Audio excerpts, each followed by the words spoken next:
Buenas, ¿qué tal? Estamos de vuelta. Saludos, moradores del refugio.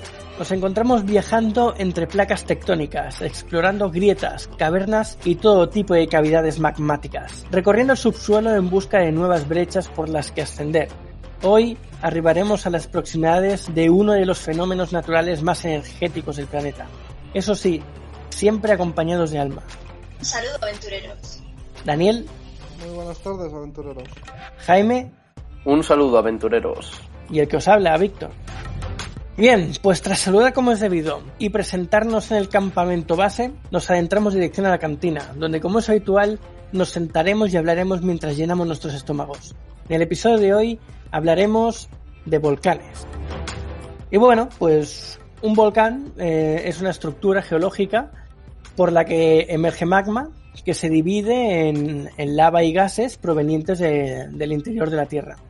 El ascenso del magma ocurre en episodios de actividad violenta denominadas erupciones, que pueden variar en intensidad, duración y frecuencia, desde suaves corrientes de lava hasta explosiones extremadamente destructivas. En ocasiones, los volcanes adquieren una forma cónica por la acumulación de material de erupciones anteriores. En la cumbre se suele encontrar pues, el cráter o la caldera. Según estudios geológicos, el planeta Tierra ha ido evolucionando y modificando su morfología gracias al movimiento de las placas tectónicas durante miles de millones de años, por lo que se dice que nuestro planeta es un planeta vivo, pues está en constante cambio. Tendemos los humanos a vivir tranquilos con respecto a este aspecto, pues existen temporadas muy largas de calma, durante las cuales el planeta sigue trabajando o moviéndose en su interior y preparando el siguiente gran cambio superficial. Los volcanes son esas estructuras por las que se libera la presión magmática de fricción que se está produciendo bajo la corteza terrestre, pudiendo estar en activo durante meses o incluso años. La actividad volcánica puede surgir sin previo aviso, pero sí que es habitual que se detecte una sucesión de microsismos o enjambre sísmico que preceda una erupción. Por lo general, los volcanes se forman en los límites de las placas tectónicas, aunque existen los llamados puntos calientes donde no hay contacto entre placas, como puede ser el caso de las islas Hawái. Los volcanes pueden tener muchas formas y despedir distintos materiales. Algunas de las formas más comunes son el estratovolcán, el cono de escoria, la caldera volcánica y el volcán en escudo. También existen numerosos volcanes submarinos ubicados a lo largo de las dorsales oceánicas y algunos volcanes alcanzan una altitud superior a los 6.000 metros sobre el nivel del mar. El volcán más alto del mundo es el Nevado Ojos del Salado, que está en Argentina y Chile, siendo además la segunda cumbre más alta de los hemisferios sur y occidental, solo superado por el cerro argentino de Aconcagua. Y bueno, los volcanes no solo existen en la Tierra, sino que también en otros planetas y satélites. Algunos están formados por materiales considerados fríos y se denominan criovolcanes. En ellos, el hielo actúa como roca, mientras que el agua fría líquida interna actúa como si fuese el magma. Esto ocurre por ejemplo, en la luna de Júpiter llamada Europa. Y bueno, así por dar un dato, tenemos el anillo o cinturón de fuego, que rodea todo el océano Pacífico y alberga el 80% de los volcanes del planeta. Y solo en la región de Indonesia pues hay más de 100 volcanes en erupción, en activo además. Y bueno, ¿qué tenéis vosotros? Bueno, yo creo que has hecho un resumen súper exhaustivo de toda la temática. Yo he estado preparando cositas que inciden un poco en todo esto que has hablado.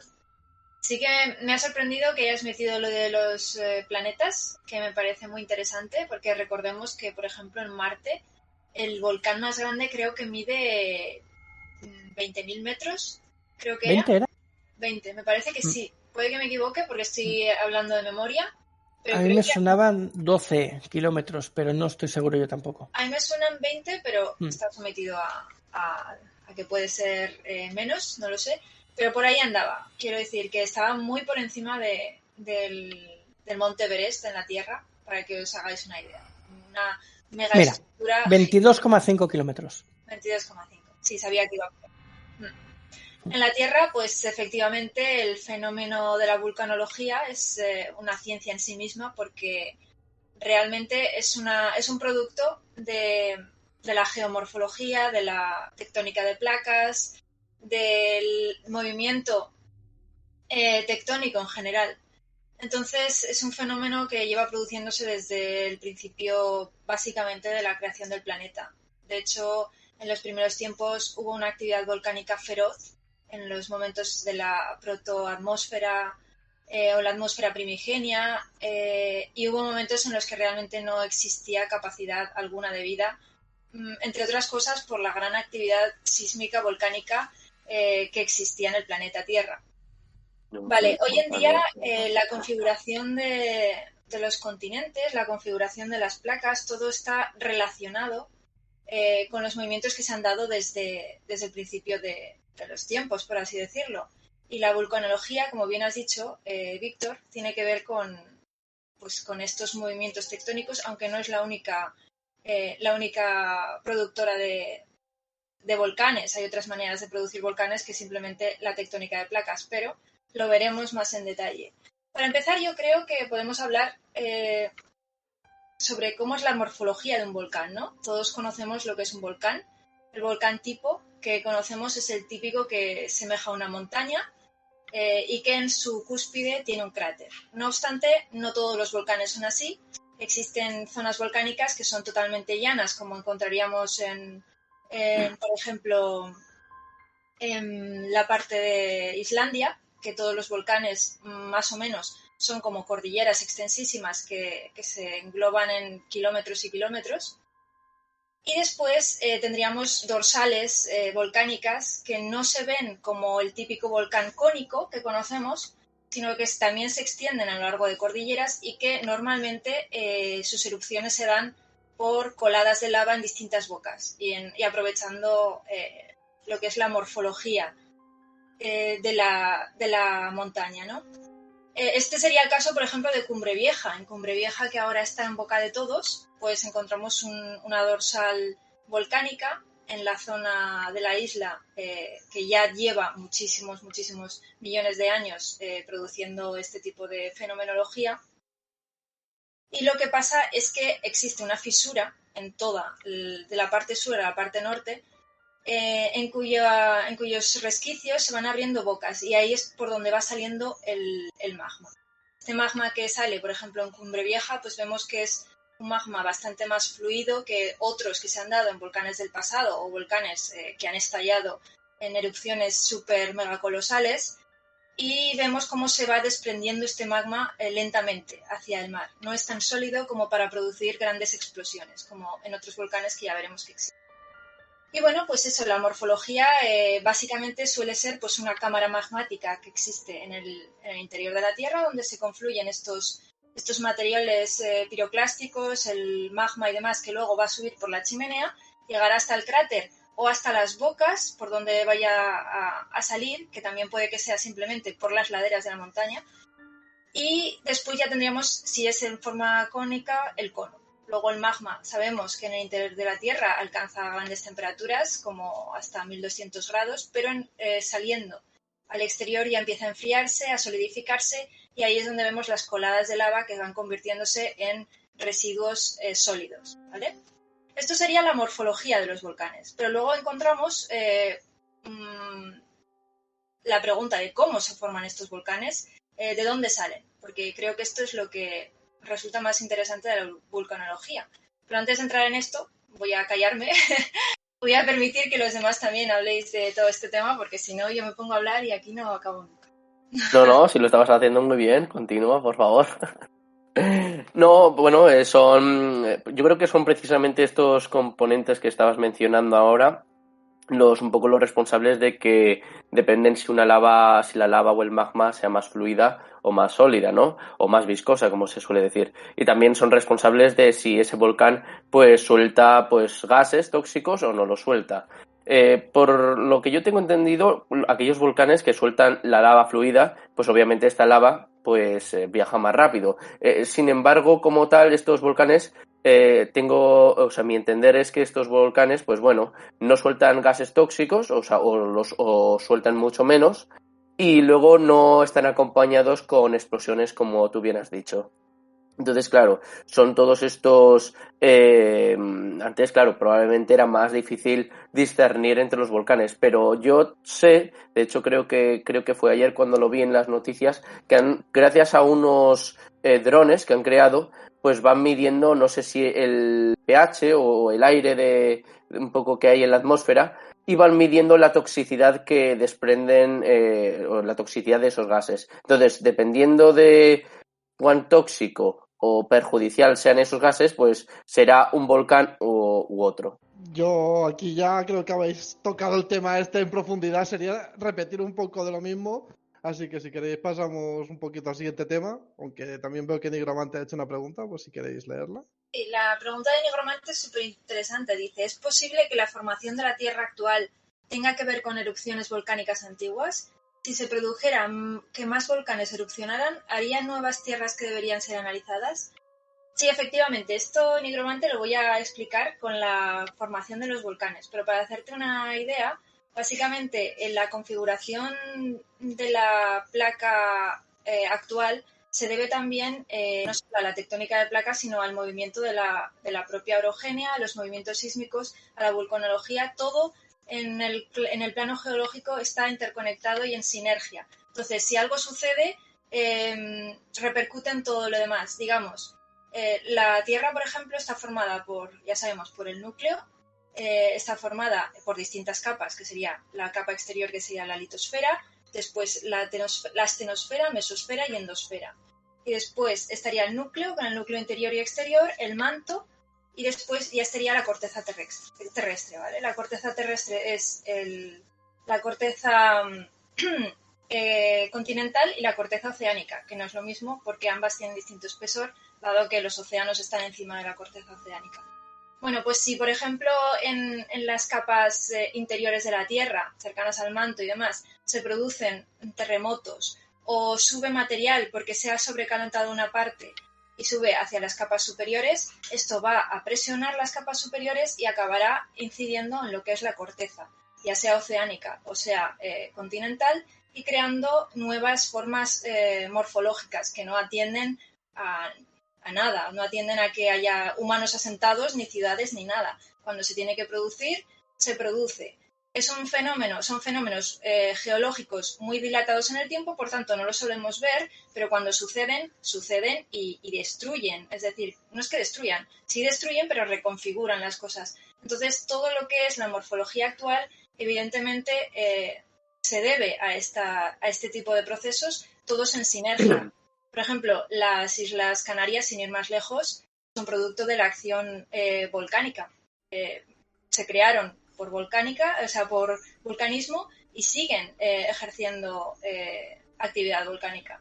Y así muchísimas. Y incluso corteza oceánica también se produce nueva en la confluencia cuando las placas se dilatan, es decir, se alejan unas de otras, en esa confluencia se crea nueva placa oceánica. Entonces, para que te hagas una idea, todo está unido. Y bueno, eso era para responder tu pregunta. ¿Alguien más quiere decir algo? Sí, bueno, tenemos en La Palma ahora mismo tenemos el ejemplo de que la lava está cayendo al mar y está agrandando lo que es el terreno en superficie. O sea, la isla es más grande, así que ahí tenemos un ejemplo de cómo cambia el volcán la geografía. También se dice que Islandia se creó de un volcán, así que si no hubiese habido ese volcán no habría Islandia. Y entre eso, pues otras muchas cosas, como ha dicho ahora las Islas Canarias y otras muchas cosas que seguramente estén por ahí perdidas que ahora no te diremos nombres porque no las sabemos, pero la mayoría de las islas seguro que son provocadas por volcanes. Sí, claro, porque al final, ¿qué es una isla? Pues es una formación rocosa con material que viene generalmente o bien de una partición de una parte de los continentes o bien del suelo oceánico o del material que viene del interior de la Tierra. Entonces, la estructura terrestre está continuamente en confluencia. Entonces, el material magmático, el material semisólido y líquido de capas interiores, al resurgir hacia arriba, se solidifica y crea material nuevo para la Tierra. Y así es como se van creando nuevas cosas. Pero bueno, si queréis, vamos a hablar de las formas de creación de los volcanes ya un poco más en detalle. Pues, ¿os parece bien? Vale, sí. Sí. Digamos que hay 4 tipos de formaciones de volcanes, es decir, 4 formas en las que se generan estos volcanes. Víctor ya ha dado unas pautas que han resumido un poquito lo que son, pero yo voy a dar unos datos un poco más exhaustivos. La primera serían los volcanes de límites continentales. ¿Cómo son estos volcanes? Bueno, pues estos volcanes se producen porque una placa oceánica choca con una placa continental. Y al chocar, ¿qué pasa? Que como la placa oceánica pesa más, se va hacia abajo. Al irse hacia abajo, empuja la placa oceánica hacia arriba, que es la placa terrestre hacia arriba, que es más ligera, y produce una fricción. En esta fricción, básicamente, se produce lo que se llama una zona de subducción, donde confluyen estas placas. El proceso es que se materializa el fondo y se produce una ascensión por las fisuras de este magma, de este material del interior, como ya he dicho antes. Cuando se expulsa a la superficie, pues se hace en forma de erupción. Este tipo de formaciones se dan, pues, por ejemplo, en la cordillera de los Andes, en la cordillera de las Cascadas de Norteamérica. Estos serían ejemplos de este tipo de formación. Segundo tipo. Esto lo tengo apuntado, tengo chuleta, no tengo tan buena memoria. ¿Cómo puede ser eso? Pero eso no se dice, hombre. Eso no se dice y así quedan bien. Esto lo tengo apuntado. No, pero ya damos el tip. Todo esto lo hemos buscado, lo hemos investigado, estudiado ahora hace no mucho, que nadie se piensa aquí que ninguno de nosotros es un experto, porque puede venir aquí un experto y nos puede dar 2 palizas con cosas que decimos y a lo mejor alguna se nos escapa que no es totalmente cierta, se puede dar el caso. A lo mejor alguna de la que damos es cierta y el experto nos dice que nos equivocamos en el 80%, es lo que nosotros conocemos. Claro, estamos hablando de nuestro conocimiento y nuestra opinión, ¿vale? No somos expertos de nada. Gracias. Puedo decir que a mí me pueden planear un poco si me equivoco, porque yo soy estudiante de geografía e historia, entonces si yo digo datos que no son muy exactos, me merezco un suspenso. Y estas asignaturas ya las he aprobado. Si nos reportan, te lo pasamos a ti. Exacto. Eso, no pasa nada. Si hay algún especialista en la sala de volcanes, ya sabes. Efectivamente. Explicaciones a Alma. Ahí está. Bueno, el segundo tipo. Los volcanes de arcos insulares. Esto se produce cuando 2 placas contiguas, que son placas terrestres, chocan bajo el océano. Forman una cadena de volcanes que emerge desde el fondo marino a 100 kilómetros de distancia de la zona de subducción, es decir, donde chocan no se produce, sino que se produce a 100 kilómetros, y en este momento es cuando forman todo el material y emergen islas volcánicas. Muchas de las islas que hemos hablado pues se formarían de esta manera. Por ejemplo, de esta formación tendríamos Indonesia, Merapi, el Krakatoa y el Tambora, ¿vale? Tercera forma, serían los volcanes de puntos calientes, que también ha apuntado antes Víctor. Se forman bajo el océano, pero sin placas de subducción asociados a ellos, es decir, no se produce por el choque de las placas tectónicas, sino que lo único que existe es un foco, una pluma caliente debajo de la corteza que va a crear esta actividad volcánica.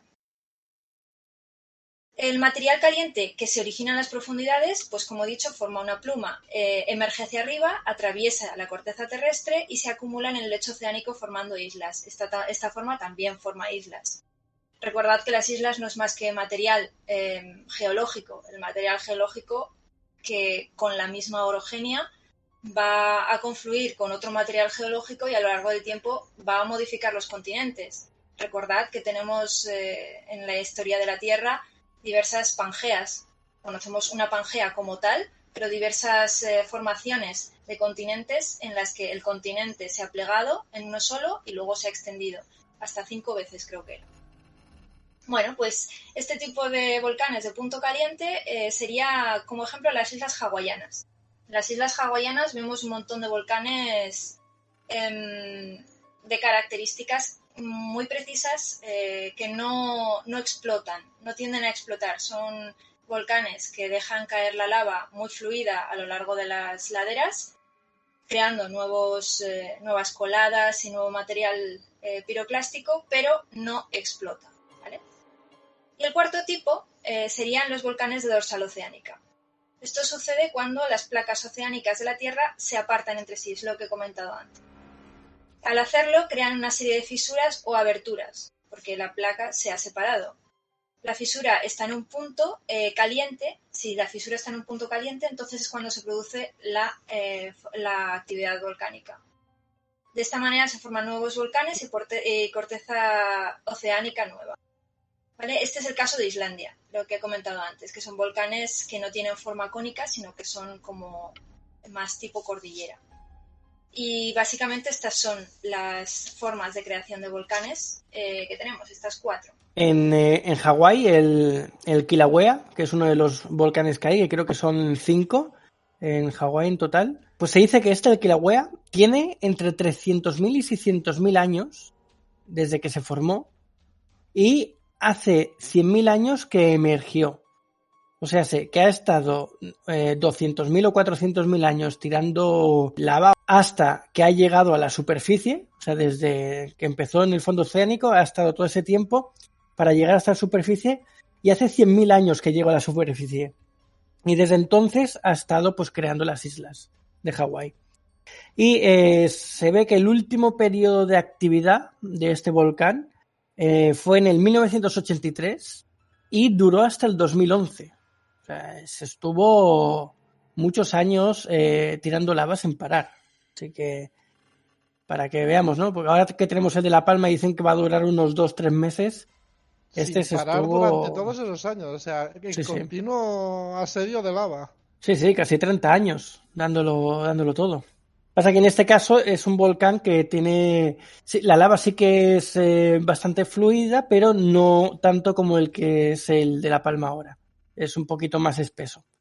Entonces va tirando poco a poco, pero claro, casi 30 años tirando lava. Pues imagínate la cantidad de terreno nuevo que ha agregado a las islas. Claro, por estos datos entonces podemos, no concluir, pero suponer que estos dos volcanes, por el tipo de erupción, son hawaianos, porque la lava es muy fluida y los gases, aunque es cierto que los desprenden, los va liberando poco a poco, pero en lo que se refiere no son erupciones tan violentas y la lava, como habéis dicho, es más o menos fluida, pero puede que me equivoque. O sea, esto es una pregunta. Este tipo de erupción, la lava generalmente es bastante fluida y no ocurren desprendimientos gaseosos explosivos. Claro. Se desbordan cuando rebasan el cráter, o sea, cuando llegan a la cumbre de lo que es el volcán, y se deslizan con facilidad por la ladera del volcán. Entonces, forma corrientes que recorren grandes distancias porque es un no parar. Y nada, y este es el tipo, lo que sería el tipo hawaiano, que son de pendiente suave, como si fuesen colinas. Sí, o sea, yo, luego, claro, dependiendo de las erupciones y del tipo de volcán, siempre hay un debate abierto que parece no tener fin sobre cuál es el más peligroso, ¿no? Sobre si el hawaiano, que es de lava más fluida, o sobre aquellos que tienen fuerte sacudido, que pues la lava no es tan fluida, sino que es más espesa, pero está acompañado con fuertes sacudidas de tierra y a menudo pues puede soltar gases más tóxicos. Entonces, yo creo que aquí la respuesta va variando, ¿no? Para empezar, yo diría que todos los volcanes son peligrosos. No es que uno digas este es inofensivo y el otro es la mar de peligroso. Lo que sí que es cierto es que a lo mejor la lava fluida, pues obviamente, a ver, ese es el primer riesgo en el que estás pensando. Y por esa razón, cuando en el momento en que esos volcanes, los volcanes hawaianos, entran en erupción, pues hay que pies para que os quiero, porque es el peligro inminente. Es la lava, va rapidísimo, mientras que nosotros, pues por ahí pues no hay tanto problema. Sin embargo, yo creo que el principal riesgo de todo esto son quizás los gases, porque tú la lava es cierto que más o menos puedes huir de ella, pero los gases no, de los gases no puedes huir de ellos. Entonces, esos gases, como ya hemos dicho, son tóxicos. Y luego, pues bueno, los volcanes que tienen fuertes sacudidas, bueno, a ver, la lava es más viscosa, pero los gases son mucho más tóxicos, y luego el tema de los fuertes temblores de tierra. De hecho, a menudo esos volcanes lo que hacen es, corregidme si me equivoco, pues lanzar cascotes de tierra, y entonces, claro, esos cascotes, pues obviamente son mortales. O sea, al quien le dé son bolas de fuego, básicamente lloviendo del cielo. Sí, yo creo que el más peligroso, a mi entender, es aquel que no avisa de que se va a producir y que además es destructivo con toda la zona circundante, porque no da tiempo a evacuar a la gente o animales o quien sea, y si encima explota, pues se los lleva a todos por delante, no hay más. En cambio, uno que igualmente explote, pero que lleve una semana con el enjambre sísmico, pues ya se sabe que en breves, en poco tiempo, va a hacer erupción. Entonces se puede poner el alerta a la ciudadanía. Entonces quieras que no, se puede salvar a gente. Pero bueno, eso es como todo. Hay algunos que sí que avisan con temblores, con sismos, y hay algunos que no. Yo Vale. creo que en cuanto a peligrosidad per se, los más peligrosos son los que más explosividad tienen.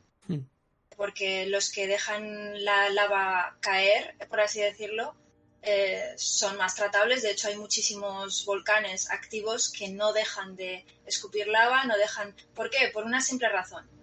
Porque cuando la Tierra libera la presión que tiene interior de forma pausada y de forma, por así decirlo, rítmica, no se produce tanta peligrosidad para el entorno. Hablamos de peligrosidad para los humanos, realmente, para las formas de vida. Al planeta eso le da igual. El planeta funciona explotando por donde mejor le viene. Hablamos en cuanto a peligrosidad para nosotros. Entonces, para esto se ha establecido lo que es un índice de explosividad volcánica que está tasado en 8 grados, del 0 al 8. Y en cada uno de los grados se ha establecido el tipo de volcán y el tipo de explosión que se ha producido basándose en volcanes ya de la historia, volcanes históricos que se ha visto hasta dónde han llegado. Para que te hagas una idea, lo tengo aquí apuntado. El grado 0 sería el hawaiano, ¿vale? El hawaiano, que no hay explosión, ahí no existe explosión. Menos de 100 metros de altura de lo que es la salida de material volcánico. En el grado 1 estaría el stromboliano, que sería de 100 a 1000 metros de altura en la salida de material, y la explosión sería ligera. En el grado 3 estaría la vulcaniana, que es subpliniana. Ya os aviso que el volcán más peligroso es el tipo pliniano. Y sería una explosión violenta, con de 5 a 15 kilómetros de altura de salida de material. Para que os hagáis una idea, 5 a 15 kilómetros. La expulsión, o sea, no el volcán en sí, lo que es la expulsión de la materia. Lo que es la expulsión hasta 15 kilómetros. 15 kilómetros, flipa. Sí. Imaginaos que si llega a esa altura y si manda a esa velocidad, el material que envía es monumental. Llega cuanto más arriba, más en extensión. En el grado 4 entraría la vulcaniana, subpliniana y pliniana, que sería ya de proporciones cataclísmicas. Esto estoy hablando desde un ratio de medición científica, lo llaman así. De 10 a 25 kilómetros de altura de salida de material. En el grado 5 estaría ya la pliniana, ya estaría hasta los 25 kilómetros, ya no pasan de 25 kilómetros. El Krakatoa llegó a 25 kilómetros y yo creo que ha sido el volcán en nuestra historia que más ha sacudido el mundo, para que os hagáis una idea. La escala 6 sería la ultrapliniana, ya krakatoana, lo llaman. Las 3 últimas mediciones se las llama krakatoanas, para que os hagáis una idea de cómo fue el Krakatoa. Ya de tamaño colosal, hasta 25 kilómetros. Grado 7, ultrapliniana, krakatoniana, de grado supercolosal.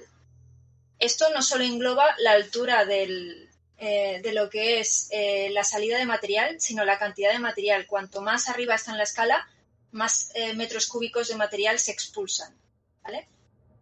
En el grado 8 ya estaría la ultrapliniana krakatoniana de categoría mega colosal, también hasta 25 kilómetros de altura y con una expulsión de materiales pues increíble, ¿vale? Esta sería la escala que se ha establecido para medir el índice de explosividad volcánica.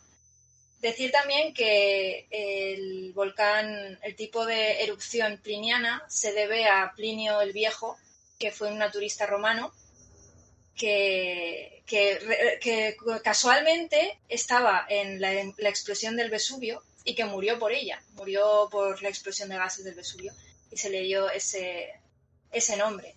¿Por qué? Porque vemos que el Vesubio ya entra dentro de la categoría pliniana. Ya estaría, no sé en qué grado está, me parece que estaba por grado 5 o así, no me acuerdo, pero entra dentro de esa categoría. Fue un buen volcán. Pero el Krakatoa afectó al mundo entero, ahí en el 1800 y pico cuando explotó. Se cargó todas las islas y afectó al mundo entero Krakatoa. Para que te hagas una idea, pues eso es lo que realmente radica en cuanto a peligrosidad para las formas de vida. Para el planeta no, porque realmente el planeta lo único que hace es reconfigurarse. Cuando un material sale por un lado, destruye pero construye. Entonces a un nivel planetario eso no importa, pero a un nivel, pues eso, de la hidrosfera, de la biosfera, pues sí que influye. Sí, esta escala es logarítmica, o sea, sé que cada vez que subimos un peldaño se multiplica por 10 todo. O sea, la expulsión, la cantidad, la fuerza, todo. Así que un nivel 5, por ejemplo, pues es por 10 5 veces. Así que es una cosa muy bestia. El monte Santa Elena, que es el que tuvo lugar en Estados Unidos, lo consideran un 5. Y bueno, esto pasó en el condado de Skamania, en Washington, Estados Unidos, el 18 de mayo del 1980.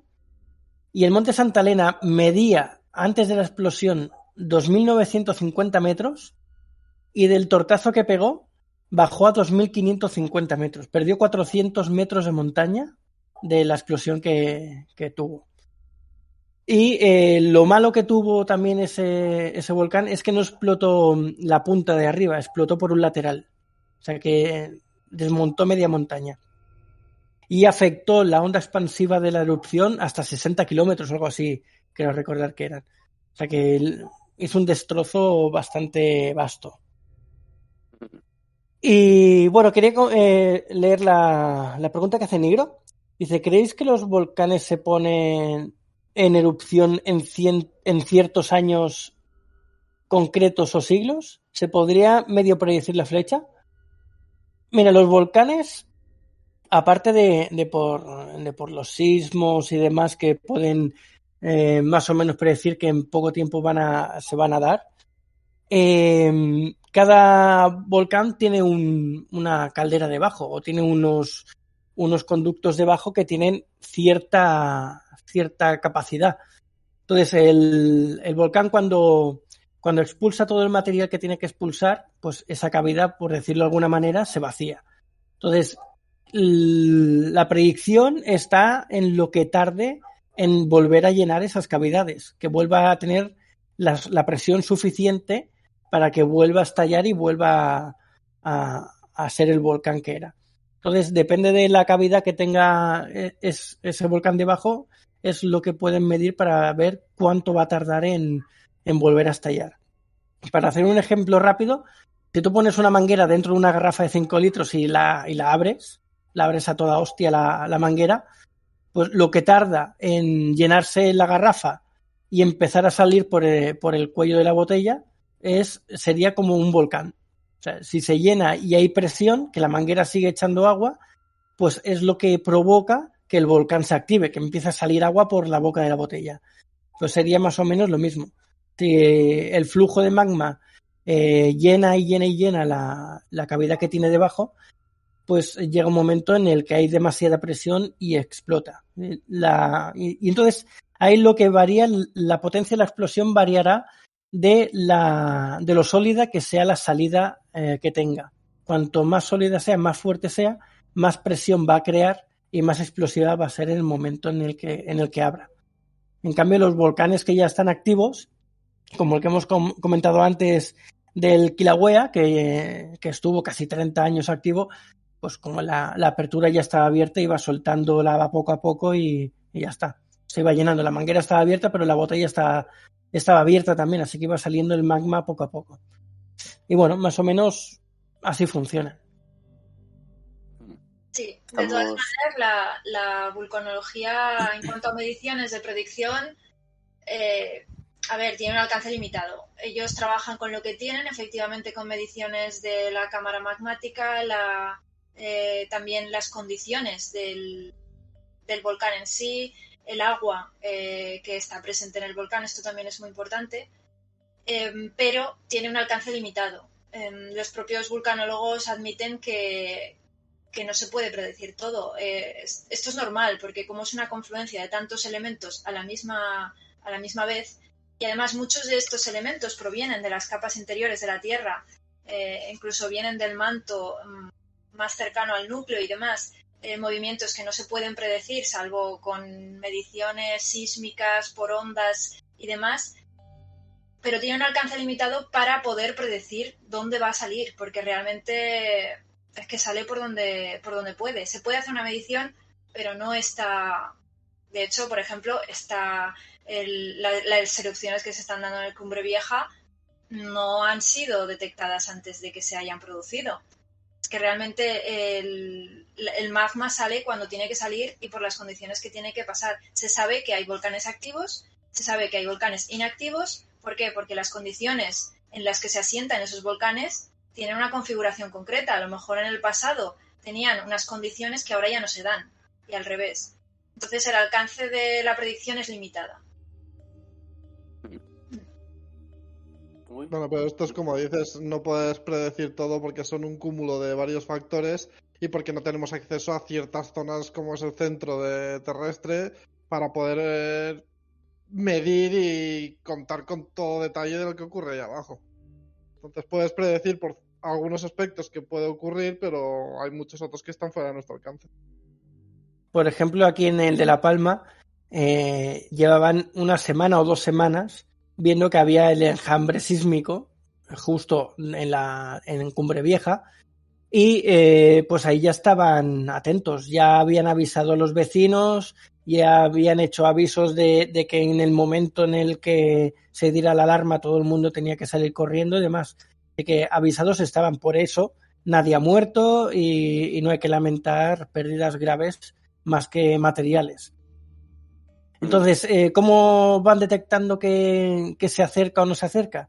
Pues a la que empiezan los terremotos, también pueden detectar a qué profundidad se ha dado ese terremoto.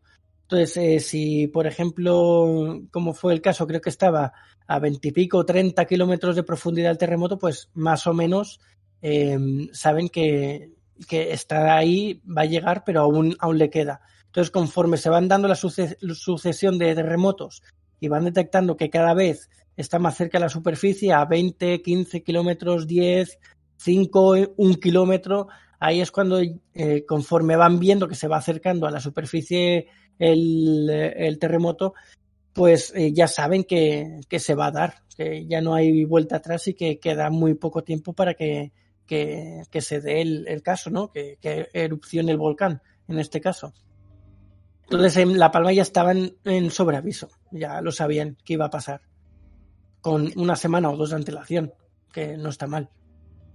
Bueno, pues sí, mejor eso que nada, porque es que si no es lo que tú dices, pues entonces, bueno, lo que habéis dicho, quizás eso, el volcán más peligroso es el que no avisa, entonces, en el momento que se produce, pues ataca con todo, la lava, los gases, el terremoto en el momento de la erupción, y a veces es lo que hemos dicho, es tan violento el terremoto que a veces incluso el volcán se desmorona, y entonces pues bueno, un poco sucedería un poco lo que sucedió en Pompeya, en la película. Pues nada, ahí nadie se salva, salvo un caballo blanco quizás, pues nada, los demás mueren. Es inexacto, porque en Pompeya sí que tuvieron tiempo para salvarse, de hecho muchos se salvaron. Ya avisó, el Vesubio avisó de que estaba ya, o sea, empezó dando un petardazo, Pero Sí. de ese petardazo y hasta que vinieron las subsiguientes manifestaciones, como con la colada de cenizas tan gigante que les aplastó y demás, ya tuvieron incluso horas o incluso un día para evacuar. ¿Qué pasa? Que mucha gente no se dio cuenta o no quiso ver la peligrosidad de lo que estaba pasando, pensando que a ellos no les iba a pasar, y se quedaron. Pero gran parte de la ciudad pudo huir porque se fue antes. Los rezagados fueron los que se quedaron ahí y murieron. Claro. Bueno, iba a decir un tema, claro, que habías mencionado el tema de la presión y lo demás. Claro, me ha recordado, bueno, porque hablabas de la erupción pliniana, el vesuviano y peleano, creo que era. Pues, claro, a veces estos volcanes, como la lava es tan viscosa, pues sucede lo que habéis dicho, que se tapa el cráter y entonces, claro, la lava, pues estamos hablando de la fuerza de la Tierra, entonces la lava tiene que salir sí o sí. Entonces, una de dos, o el volcán abre una segunda parte, una segunda boca y por ahí sale la lava, o peor aún, el volcán pues pega un petardazo, la boca, lo que es la boca original, pues se desprende y entonces el volcán pues empieza a lanzar pues estos cascotes repletos de fuego que no paran de atacarte. Entonces, claro, estamos hablando de algo muy peligroso, pero más allá de esta lluvia de elementos de fuego, pues yo creo que lo más peligroso es el tema de los gases, porque incluso aunque el gas o la nube de humo que tarda en disiparse, pues esos fragmentos tóxicos tardan en disiparse, y aunque no los veamos, siguen estando en el aire. Y claro, la gente sigue aspirándolos y aunque no lo notes, tú te estás muriendo por dentro, porque esos elementos, aunque ya no estén al rojo vivo, pues esos los sigues inhalando y afecta a los pulmones. Entonces, cuando empieza a soltar toda esa nube de humo, como tú bien has dicho, Alma, pues ahí pues no hay mucho más que hacer, o te pones una mascarilla, bueno, una máscara de gas, porque la mascarilla de la COVID no te funciona, o sea, no os motivéis, pues o eso, o prepárate, o te empiezas a morir por dentro, básicamente. Y lo bueno que pasa con eso es que el gas sí que es muy medible. O sea, sí que tenemos aparatos muy exactos para medir la cantidad de gas que podemos tolerar, el óxido de azufre y demás. Entonces eso sí que podemos alertar a la población fácilmente con unas pocas mediciones y evacuar si es necesario. El mayor peligro de los volcanes pues es la destrucción que causan en sí mismos. En plan como el Krakatoa, que causó no sé si 33 tsunamis que barrieron costas y llegaron hasta incluso al otro lado del mundo. O la capa de cenizas que en una explosión mega gigante, mega colosal se pueden dar, que cubran durante años la luz del sol en gran parte de la Tierra. Esto puede darse y esto es un desastre que parece que no, pero es increíble porque una falta de insolación sobre la Tierra básicamente hace que todos los cultivos queden desaprovechados, que toda la biosfera se vea dañada, etcétera. Son cosas que, como digo, al planeta no le importan porque él mismo se regenera, pero para nosotros que lo habitamos sí que son bastante gravosas si se llegan a dar. Sí, eso sería un inconveniente a largo plazo. Los inconvenientes a corto plazo pues sería la propia explosión si te engancha, el gas que suelta en caso de estar cerca y respirarlo. Y después el otro problema es el flujo piroclástico, que es lo que hablamos, que es lo que parece ser que pasó en Pompeya, ¿no? Que bajó de la montaña en gases calientes, con ceniza, todo mezclado, y bueno, arrasaron con todo, ¿no?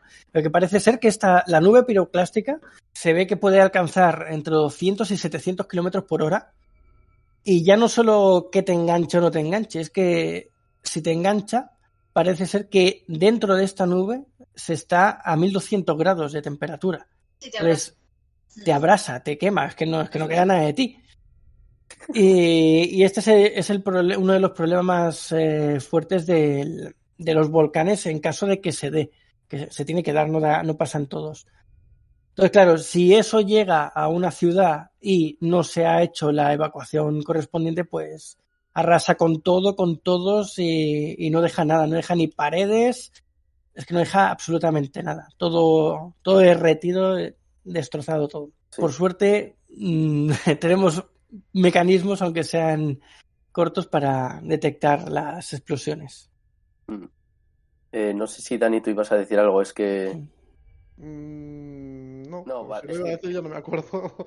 Vale, perdón, es que, joder, la verdad es que estamos hablando mucho, joder. Iba a decir yo antes, que sí, que lo que tú habías mencionado, Alma, sí, es el efecto albedo, ¿no? Porque esas micropartículas impide el paso de la radiación solar y sucede lo que tú has dicho, Alma.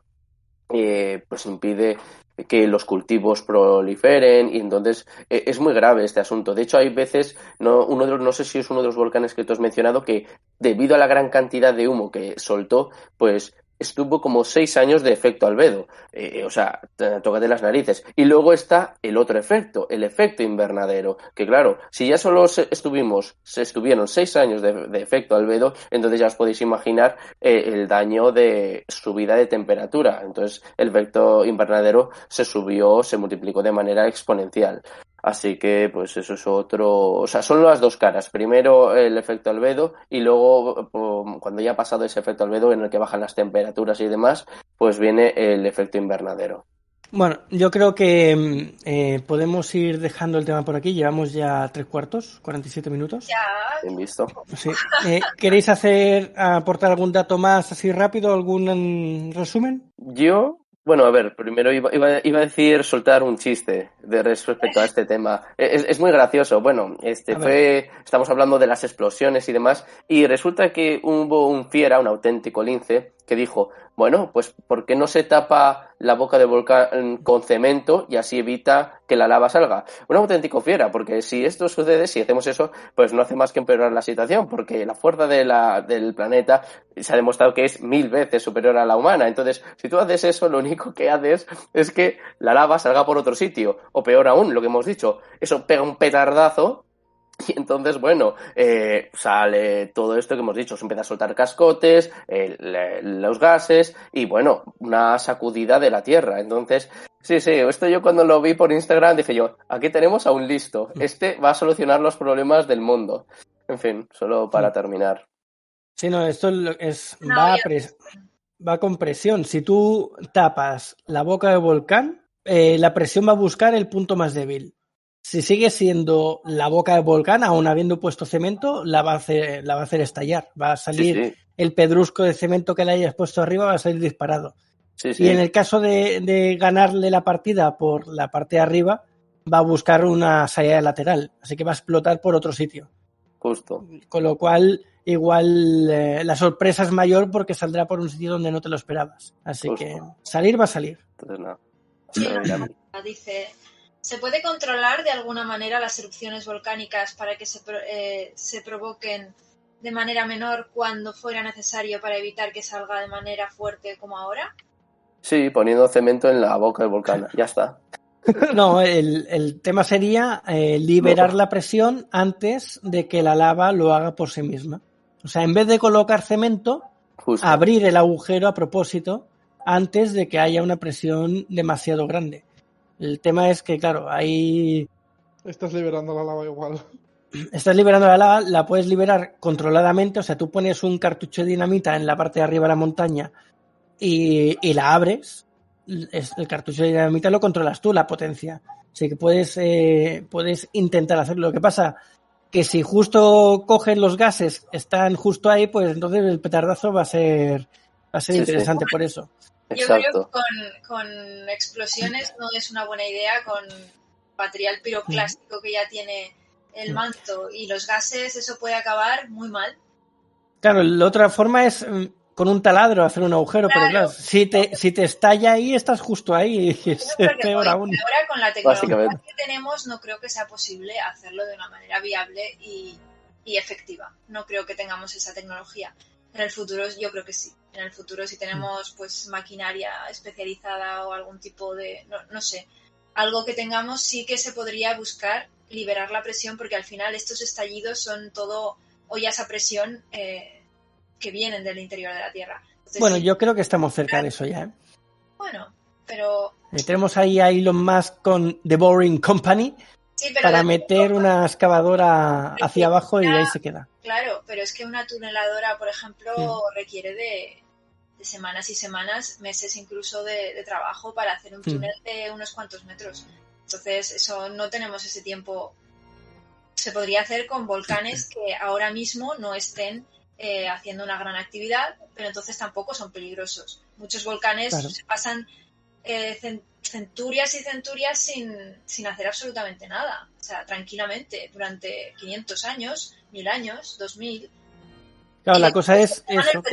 Es que es así. La cosa es coger volcanes que están ahora mismo pasivos o están en stand-by y hacerle agujeros a todos. Entonces, ¿qué pasa? Estás liberando ahí mucha presión antes de tiempo para que no estalle. Lo que hará es empezar a salir lava poquito a poco, como en el caso del hawaiano, ¿no? Pero bueno, eso es ponerse y dejar ahí la maquinita que vaya haciendo el agujero y cuando llegue ya llegará. Bueno, no sé si ahora mismo eso es muy efectivo, pero... Bueno, de momento es lo que hay. De momento es lo que hay. Pues bueno, creo que vamos a ir dejando el tema entonces. Como siempre, ya se nos ha ido el tiempo. Tenemos aquí un montón de información, porque yo tenía 7 u 8 páginas de información y no hemos tocado ni 2. Muy bien. Así que, y Alma traía un dossier entero también, así que no sé, Jaime, cuánto traías tú, pero vamos que... No, yo no traía tanto como vosotros, pero vamos que efectivamente, solamente con lo que os ha sobrado vosotros, vamos, ya se podía haber hecho otro, vamos. Sí, pues si otro día vemos que nos entran ganas de hablar del tema este, pues sacamos otra vez la chuleta y seguimos con los datos que tenemos aquí. Así que nada, tras tanta charla y llenar nuestros estómagos de deliciosa comida y bebida, saldremos del puerto en busca de alguna otra aventura. Pero no antes de deciros algunas de nuestras redes sociales y el email para contactarnos.